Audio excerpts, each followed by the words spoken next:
Warehouse and operations as a career here, and I'm Marty. Everyone having a fantastic week, I hope. I had a really good Q&A show planned for today. I'm getting so far behind answering some questions, and I've researched quite a few answers for them too. Anyway, just before I sat down to record, I received a phone call about a gentleman that had been counseled about a disturbance that he'd caused out on the warehouse floor. I made a few phone calls to kind of get the real scoop. Not really an investigation, but I knew the HR person and wanted to be ready with some input if asked about it. Well, after hearing everything, I really feel like all this could have been avoided. Well, it should have been avoided.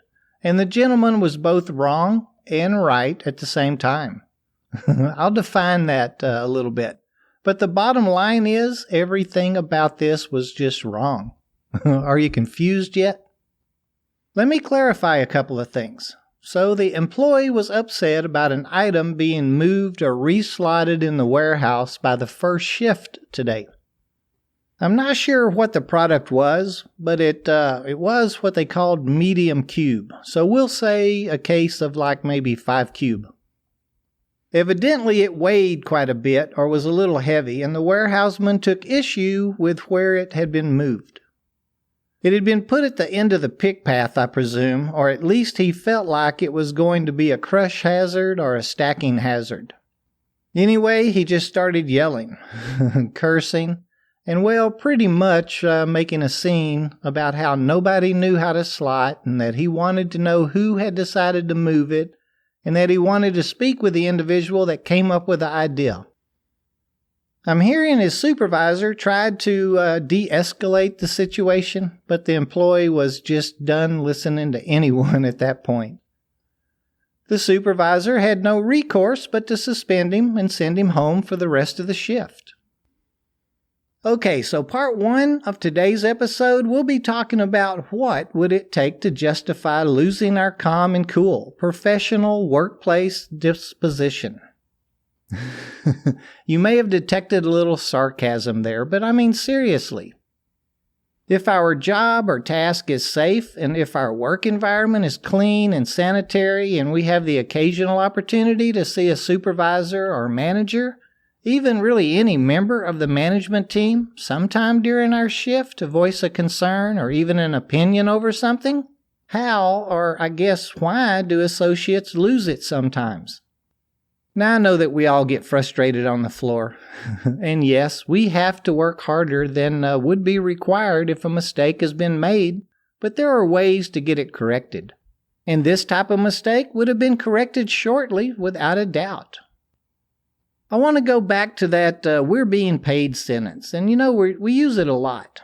We have a defined task or a set of responsibilities pretty much anyway. Now, I know anything can be added at any given moment, but overall, we're paid to perform a job. If someone else hasn't done theirs, is it really any of our business? This is business, not high school. There's nothing wrong with pointing out the situation.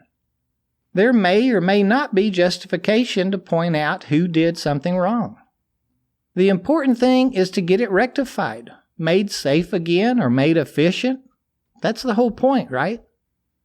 And kind of think back. Have you ever seen things end well for, have you ever seen things end well for the disruptor?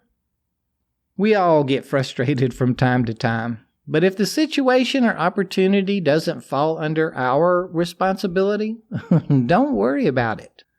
Again, it's business or a job. We're being paid. If it's a safe situation and not our responsibility, go on about our own business. It will be corrected. Let's not lose time or our position over such. So to sum it up, the gentleman was wrong, and the item was in the wrong place.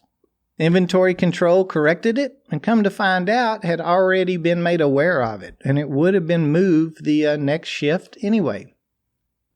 So I'm sure we've all thought, if only to ourselves before, that why in the world is this item slotted here?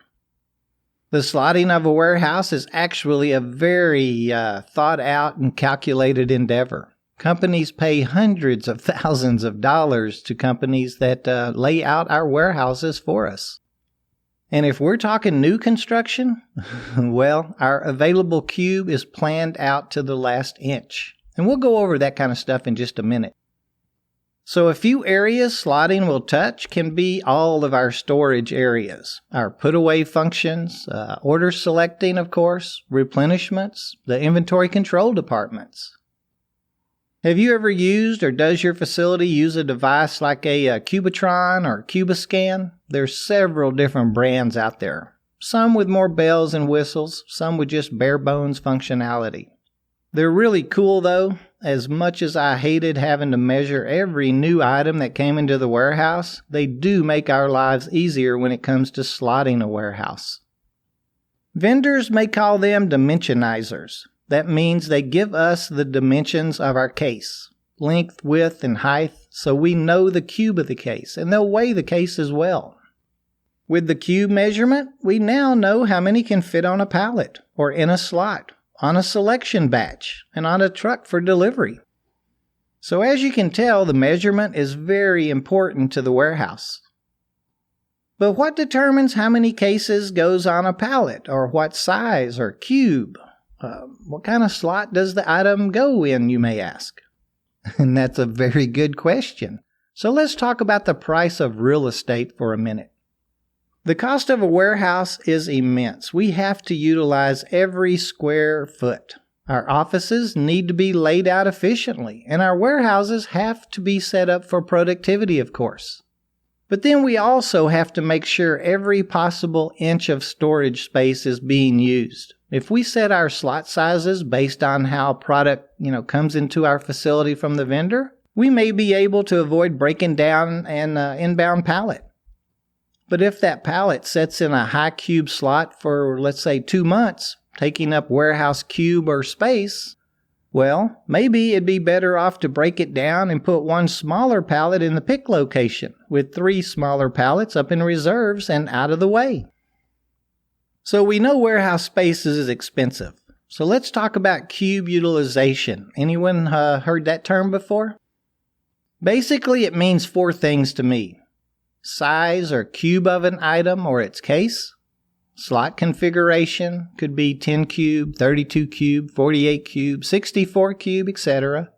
Available cube, or how much cube is in an area. We just spoke about some different pallet or rack configurations. Here we could be talking about things like bins or totes or maybe carton flow racking or slots or maybe even a multi-level small wood area for the smaller 32 by 36 or even 30 by 32 inch pallets. Velocity or movement of an item, or how often does a case of this ship, or how often do we get an order for this item? There are a lot of articles online about cube utilization. They're actually pretty interesting to read. Check them out. Bring something that you read to your supervisor. I assure you he or she is drilled by their boss or the merchandising department about the available cube in their warehouse. And as we all know, our facility may actually be changing out rack or slot configurations every quarter or so. Our business changes, so do our storage requirements. Over in our training facility, for example, we have several different types of bays. We have the 96-inch bay, 144-inch bay, some 40 by 48-inch pallet slots.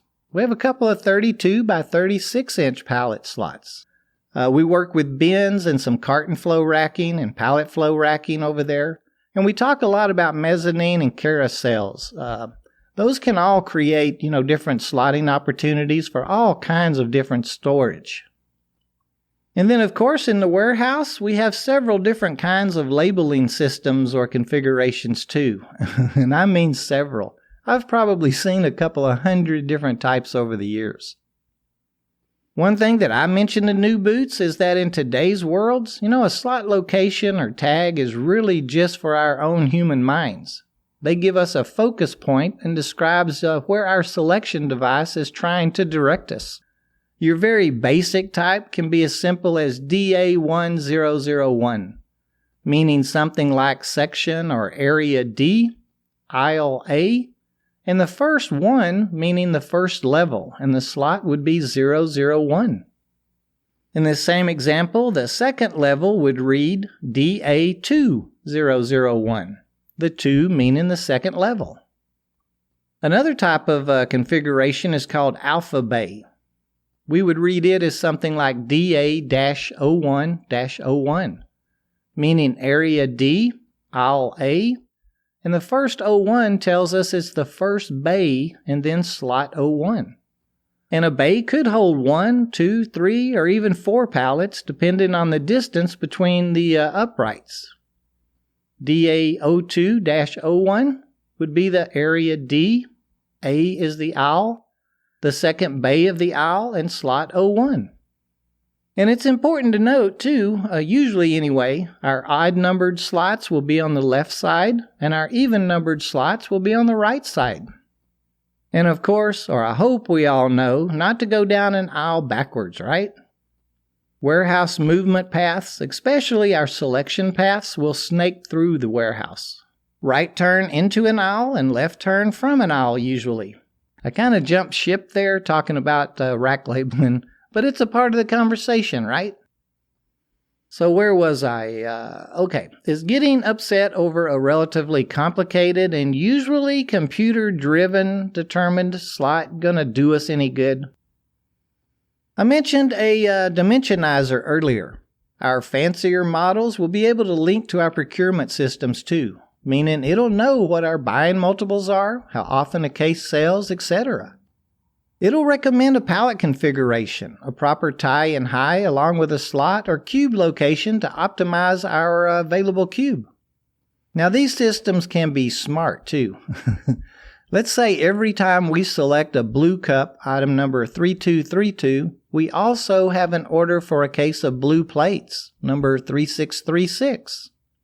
It very well could slot those 2 items next to each other, so we have no wasted drive time. And what are we always talking about here at WAOC? Working smarter and not harder.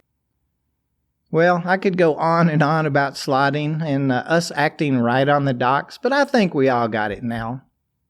I wanted to talk a little about our 4th quarter goals today. We'll try and get to that next week too. Until then, please be safe, stay calm. It's just life. Enjoy it. Be a professional and keep those around us safe as well.